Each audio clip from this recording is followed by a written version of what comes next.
কোন একটি দলের প্রধানকে নিয়ে যে বাড়াবাড়ি করছে গভর্নমেন্ট, অতিরিক্ত সিকিউরিটি দেওয়া, অতিরিক্ত প্রটোকল দেওয়া, এই সব কিছু মিলে তারা নির্বাচনী মাঠে যে সমতল ভূমিকার প্রশ্ন আসছে সেটিকে স্পষ্ট প্রমাণ করে।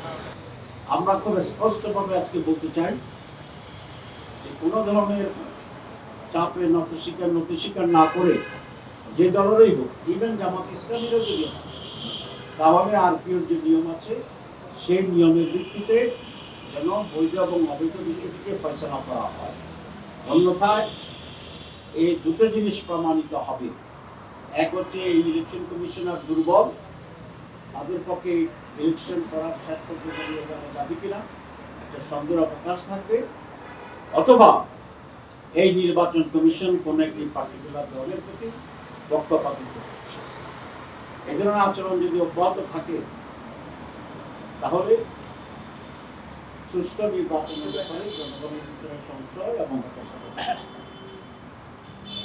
আমরা আরেকটি কথা বলেছি, গত 2-3 সপ্তাহ ধরে কোন একটি দলের প্রধানকে নিয়ে যে বাড়াবাড়ি করছে গভর্নমেন্ট, অতিরিক্ত সিকিউরিটি দেওয়া, অতিরিক্ত প্রটোকল দেওয়া, এই সব কিছু মিলে তারা নির্বাচনী মাঠে যে সমতল ভূমিকার প্রশ্ন আসছে সেটিকে স্পষ্ট প্রমাণ করে।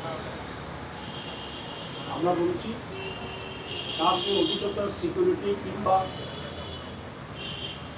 অধিকতর প্রটোকল দিলে আমাদের কোনো আপত্তি নেই, কিন্তু একটি অন্যতম প্রধান দল হিসেবে সমভাবে বাংলাদেশ জামাত ইসলামী মোহতারাম আমিরকে, প্রধানকে সম আচরণ দিতে হবে।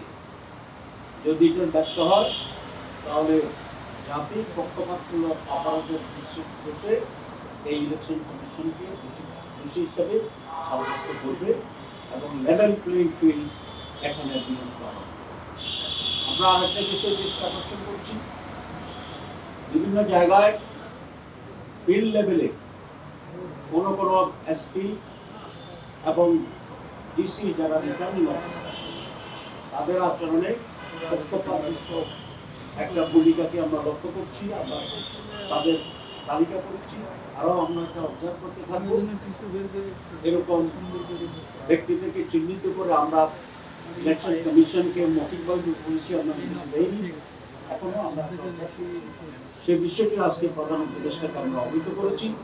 যদি ইলেকশন কমিশন যথাযথ ভূমিকা না নেয় তাহলে যেন চিফ অ্যাডভাইজার সেখানে হস্তক্ষেপ করে। কারণ আমরা দৃঢ়ভাবে বিশ্বাস করি চিফ অ্যাডভাইজার ব্যক্তিগতভাবে একটি অবাধ সুষ্ঠু নির্বাচন চান, যদিও তার চতুর্পাশে অ্যাডভাইজারদের মাঝে কেউ আছে যারা তাকে বিভ্রান্ত করার চেষ্টা করছে। আমরা সে কথা দৃষ্টি আকর্ষণ করেছি এবং বিষয়টি গুরুত্বের সাথে বিবেচনা করার জন্য চেষ্টা করছি। আপনারা জানেন যে আমরা দীর্ঘদিন ভোট কেন্দ্রের সিসি ক্যামেরা নিয়োগের জন্য আমরা দাবি জানিয়ে আসছি।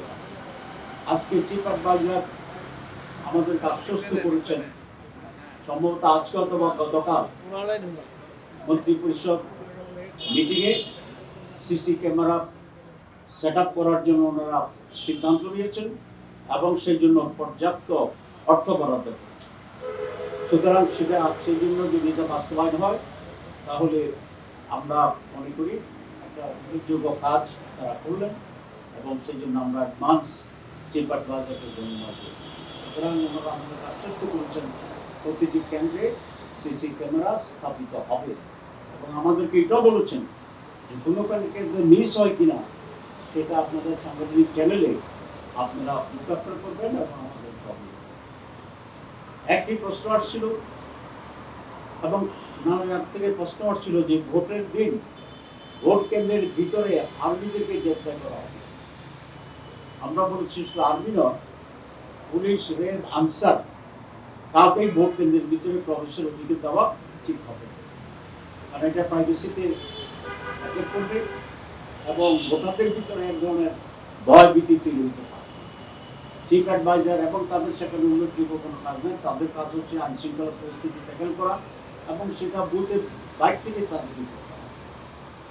চিফ অ্যাডভাইজার আমাদেরকে আশ্বস্ত করেছেন যে এটা হবে না। আমরা মাঝখানে শুনেছিলাম এরকম একটি কিসের ঘটতে যাচ্ছে, সেই জন্য আমরা গুরুত্বের সাথে এটা দৃষ্টি দিয়েছি এবং উনি বলেছেন না এটা হবে না, এটা আমরা করার চেষ্টা করেছি। আমরা বলেছি যে ইলেকশনের সময় শুধুমাত্র কাছাকাছি সময় গিয়ে লেভেল প্লেইং ফিল্ডের বিষয়টি বিবেচনা করে চলবে।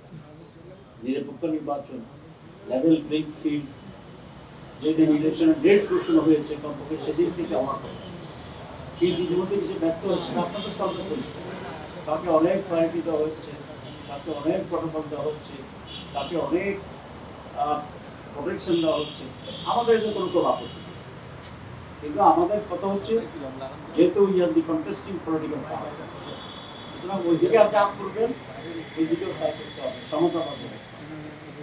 তো উনি আমাদের কাছে বিশ্বের সাথে বলেছেন যে আমি তো আগেই বলি যে হয়নি কেন, এই যে না হওয়ার জন্য যে ভূতগুলো আছে এখানে ওনার অর্ডার এক্সিকিউট করার জন্য যে সমস্ত লোকগুলো সেখানে প্রতিবন্ধ করছে, আমরা বলেছি তাদের ব্যাপারে আপনাকে কঠোর স্টেপ দিতে হবে।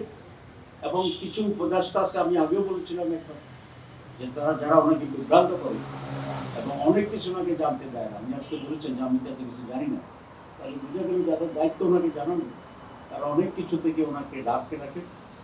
আমরা এটা দৃষ্টি আকর্ষণ করেছি যে আজকে আমরা বলে যাচ্ছি আপনি সব জানেন না, এই ব্যাপারেও আপনাকে আরো সব জানার মেকানিজম তৈরি করতে হবে।